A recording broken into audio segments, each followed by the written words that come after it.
Okay, everybody. Appreciate you being here, and good evening to everybody. Hope you guys enjoyed the game. Fast start, and then offensively got in a little bit of a rut there.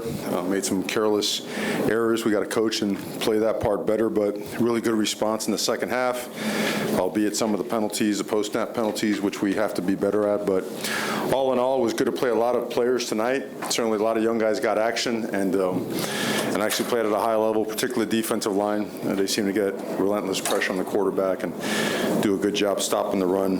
Good to see those freshman linebackers get in there, get a couple of interceptions as well. So all in all, we handled our business, and lots of areas to get better at. So questions, please. Mario, how much do those reps for those younger players help them, as they continue to develop, going into, throughout this year into next year? There's nothing like repetition. Nothing. There's nothing that you can do in practice. There's nothing you can do in a meeting room or walkthrough that could ever replace the value of that. The value of those reps are tremendous. So, and that's why we kept playing. And I think both sides respect that. They want their guys to get reps, and we want our guys to get reps. And you saw a lot. I don't know the number of players that actually played, but it's most of the roster. Different look on the left side of the line. Obviously, how do you assess how that? Yeah, Jalen was a little bit banged up, so we decided to hold him this week. I think he'll be back really soon. There's nothing that's too serious there, but it was the right thing to do. And proud of Markel. I know he had the one holding call, but we kind of ring around the rosy that one, right? And that's hard to protect, but he played really well. I thought he played really well. See it on film. How valuable is it that you can have a kid in the second game of the year and know that, okay, if you get called upon, you now have you played under the braille light? Yeah, the honest truth is we got to do a better job coaching the other half of the roster and developing it, and players, all of us, we just got to do a better job getting that side developed, because that's the reality of it. It's games are going to come down to who's next that steps in, and not during just mop-up duty during critical times. So we have a very strong commitment to developing those guys in practice, spending extra time with them, watching film, learning the systems, so that they can actually go out there and not only compete but bring value to the team. So yeah, I can't stress the value enough to your question. Another big game from Tyler Barron. Just what stood out to you through his first two with you guys? Yeah, he's built like an avatar, and he's just explosive and just one of the most natural feels for the game of anyone I've seen. He understands leverage, angles. He's really smart. He's locked in. He's in tune with what's going on. He's always trying to figure out how to get better. He works hard. He's tough. He checks all the boxes, and now he's full throttle. And I think he's showing everybody what he's about, and that guy's another hungry, driven dude. We've been blessed with some really good players that have come to our program, and it's our job to push them and help get them better.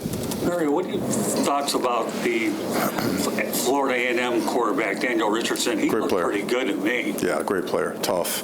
Yeah, that guy knows how to play football. He's been playing football for a long, long time. Extends plays. He's on time with the ball. Great pocket awareness. Accurate. You saw him lower his head a couple times too. He's not afraid. I just saw him in the hallway right now, and certainly wish him the best with the rest of the season. I respect him, Coach Colsey, the rest of their team. They're a bunch of really good football players and tough guys that are going to have a great season.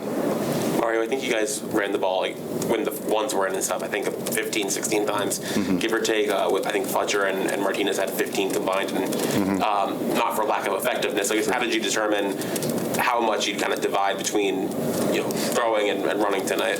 Well, I don't think it's never a preset determination. Our coordinators, they put together good game plans, and when those guys get on a roll, you let them go in. If something doesn't quite work out, they're always assessing. We're always assessing together and moving forward. But you know how it is after you think about questioning this or questioning that, and football, the entire time these guys are trying to find ways to get yards and get points and move the sticks, get the ball to certain guys, right? Which we got to stay engaged. Sometimes when you don't get the ball to guys, they get a little bit disengaged. You can't do that.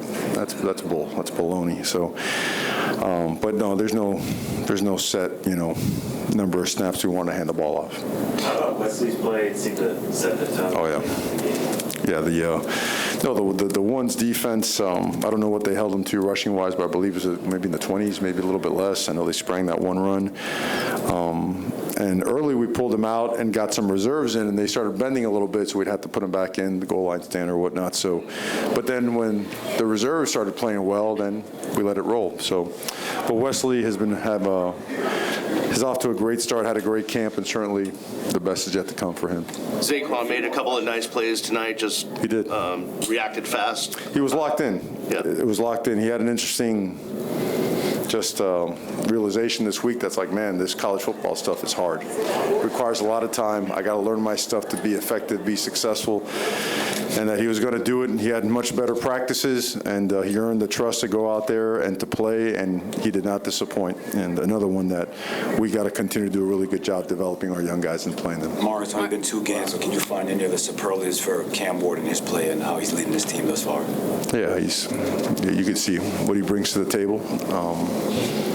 I mean, what's he not doing is kind of more the question now. So for us, not the challenge, the exciting part is a guy like that, you find ways to challenge him, because there's so much more that's in him and that he wants to do for the team, and he's very hard on himself. But he is the alpha dog leader. I know I've stated that term to nauseum just about, but it's what he is, man, and it changes things. It's certain guys bring a spark, right, and it catches with everybody. He's that guy. And on defense, it's been different guys.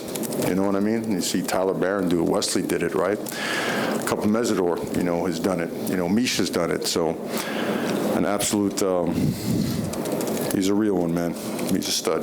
What does it say about him? What does it say about him that he's diving for the pylon? You guys are up, I think, probably 35 or so at that point. He's diving for the pylon to get another touchdown. And what's going through your mind when you see him? I think he kind of leapt head first towards the end zone. He's not one of those like ceramic quarterbacks. He doesn't want to be that. I mean, this guy wants to flat out baller, man.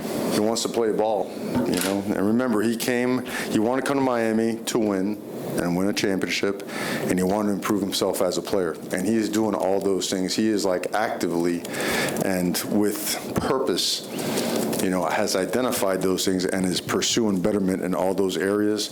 That was one right there. I was kidding him about his speed on that. We'll check the GPS and see what it said, but great game by him, a great play by Cam. Great. Thank you, Coach. Okay, guys, thank you. Thank you.